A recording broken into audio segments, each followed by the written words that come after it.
আরজিকরের ঘটনার প্রতিবাদে হাতে প্ল্যাকার্ড নিয়ে ঝাড়গ্রামের রাস্তায় নামলো চিকিৎসকরা।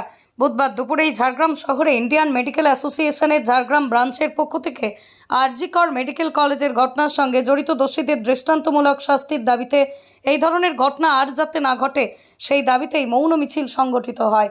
ঝাড়গ্রাম শহরে অবস্থিত মেডিকেল অ্যাসোসিয়েশনের ঝাড়গ্রাম ব্রাঞ্চের অফিস থেকে মিছিল শুরু করে ঝাড়গ্রাম শহর পরিক্রমা করে ঝাড়গ্রাম গভর্নমেন্ট মেডিকেল কলেজ ও হাসপাতাল চত্বরে শেষ হয়। এদিন মৌন মিছিল ঝাড়গ্রামের সরকারি বেসরকারি প্রতিষ্ঠানের চিকিৎসকদের পাশাপাশি বিভিন্ন স্তরের মানুষ স্বতঃস্ফূর্তভাবে যোগদান করেন। আমরা চিকিৎসক হিসেবে এটা মেনে নিতে পারছি না বলছেন আজ আরজিকরের প্রাক্তনী, বলতে আমাকে লজ্জা পাচ্ছে। তিনি বলছেন যে এই ঘটনা সত্যিই ন্যাক্কারজনক, এটা একটা অসংগঠিত অপরাধ। প্রকৃত অপরাধীদের চিহ্নিত করে চরমতর শাস্তির দাবি জানালেন ডাক্তার জয়দেব মাহাতো, প্রাক্তন ছাত্র আরজিকর মেডিকেল কলেজের। এই প্রতিবাদ মিছিল আমরা মৌনভাবেই করেছি, কোনো রকম স্লোগানিং বা সেরকম কিছু করা হয়নি, কিন্তু আমরা ভীষণভাবে শঙ্কিত, লজ্জিত। আরজিকরের মতো ঘটনা, আমি যেখানে আরজিকরের একজন স্টুডেন্ট, আজকে আরজিকরের স্টুডেন্ট বলতে আমার লজ্জা পাচ্ছে।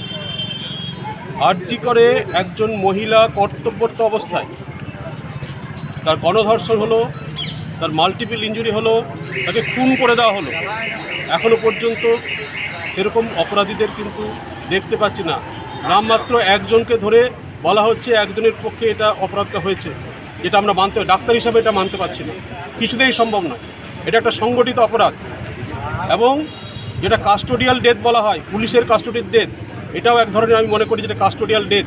অন ডিউটি মেডিকেল কলেজের মধ্যে কর্তব্যরত মহিলা চিকিৎসক যেখানে মৃত, গণধর্ষিত। আমার প্রতিবাদের ভাষা নেই, আমি ভীষণ রকমের শঙ্কিত আমরা কোন সমাজের দিকে এগিয়ে যাচ্ছি।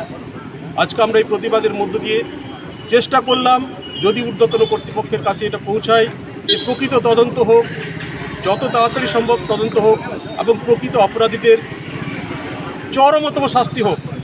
তারা এই সমাজে বেঁচে থাকার যোগ্য নয়। এই যে নারকীয় অত্যাচার করেছে, পাশবিক অত্যাচার করেছে, এদের এই সমাজে বেঁচে থাকার কোনো অধিকার নেই। ধন্যবাদ। আপনার নাম? Doctor Joydeb Mahato, Jhargram government medical কলেজে কর্তব্যরত একজন চিকিৎসক।